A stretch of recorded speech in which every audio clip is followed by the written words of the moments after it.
पर सुनवाई अब शुरू हो चुकी है। अरविंद केजरीवाल की याचिका पर सुप्रीम कोर्ट का फैसला। अरविंद केजरीवाल को सुप्रीम कोर्ट से अंतरिम जमानत मिली है। इस वक्त की बड़ी खबर, क्योंकि निगाहें बनी हुई थी कि क्या अरविंद केजरीवाल की मुश्किलें बढ़ती है या फिर कम होती है। ऐसे में सुप्रीम कोर्ट में केजरीवाल मामले पर सुनवाई हुई और अरविंद केजरीवाल की याचिका पर सुप्रीम कोर्ट का फैसला अब सामने आ चुका है। अरविंद केजरीवाल को सुप्रीम कोर्ट से अंतरिम जमानत मिल चुकी है। इससे पहले भी हमने देखा था कि कई बार याचिका लगाई गई थी अरविंद केजरीवाल के द्वारा, लेकिन वो कई बार खारिज भी हुई। और इसी खबर पर अधिक जानकारी के लिए मेरे साथ सहयोगी गौरव शर्मा दिल्ली से फोन लाइन पे जुड़ चुके हैं। गौरव, और क्या कुछ जानकारी मिल पा रही है? जी बिल्कुल, बताना चाहूंगा कि अभी केजरीवाल को इंटरिम रिलीफ मिल गई है और जो मैटर है वो बड़ी बेंच को रेफर भी कर दिया गया है। जब तक मैटर बड़ी बेंच द्वारा सुनाया जाएगा तब तक ये इनको अंतरिम जमानत रहेगी। लेकिन मैं आपको अपडेट कर दूं कि सीबीआई ने इसी मामले में अरविंद केजरीवाल को गिरफ्तार किया था।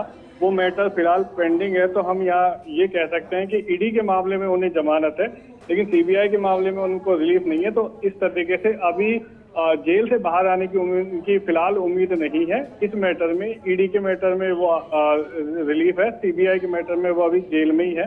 तो क्योंकि वो मैटर पेंडिंग है, तो वहाँ पर अभी जो अरविंद केजरीवाल को रिलीफ है वो उनके लिए कोई महत्वपूर्ण यहाँ पर नहीं है। जी अच्छा गौरव, इसके बाद कोई रिएक्शन सामने आया आम आदमी पार्टी के किसी भी नेता के द्वारा?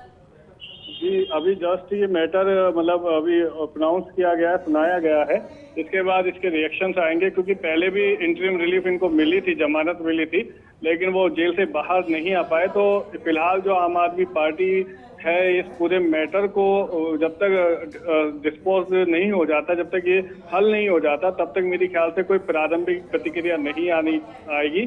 क्योंकि अभी आज इस मामले में एक मैटर में सुनवाई भी है, तो ये मैटर ऑलरेडी पेंडिंग है, फाइनल हियरिंग नहीं हुई है। इसमें एक इंटरिम रिलीफ यहाँ पर जरूर है अरविंद केजरीवाल को ईडी से, वो भी इंटरिम है, फाइनल मेरिट पर नहीं है। तो डिसीजन अभी नहीं हुआ है, मेरिट पर इस पर बहस नहीं हो पाई है। तो यहाँ कुछ भी, जो भी कोई पार्टी की तरफ से कहा जाएगा, बड़े सोच विचार कर कहा जाएगा। जी अच्छा गौरव, दिल्ली से एक एक अपडेट आप हम तक पहुंचाते हैं।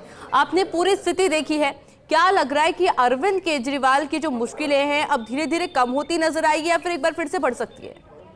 जी बिल्कुल, यहाँ अगर हम ईडी की इंटरिम रिलीफ मानते हैं तो ये एक तीसरी बार अरविंद केजरीवाल को ये रिलीफ मिली है, क्योंकि पहले इलेक्शन के टाइम में मिली थी, फिर राउंड रेवेन्यू से उनको जमानत मिली थी।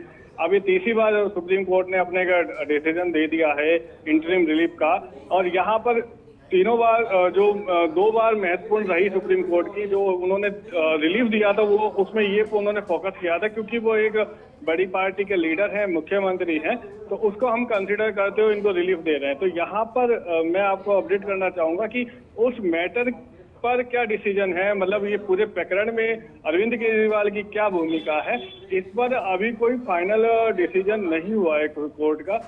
तो हम ये कह सकते हैं कि कोर्ट भी अभी फाइनल इसको मेरिट पर सुनवाई करने के बाद ही क्लियर करेगी कि इसमें अरविंद केजरीवाल की भूमिका कितनी है और कितनी नहीं है।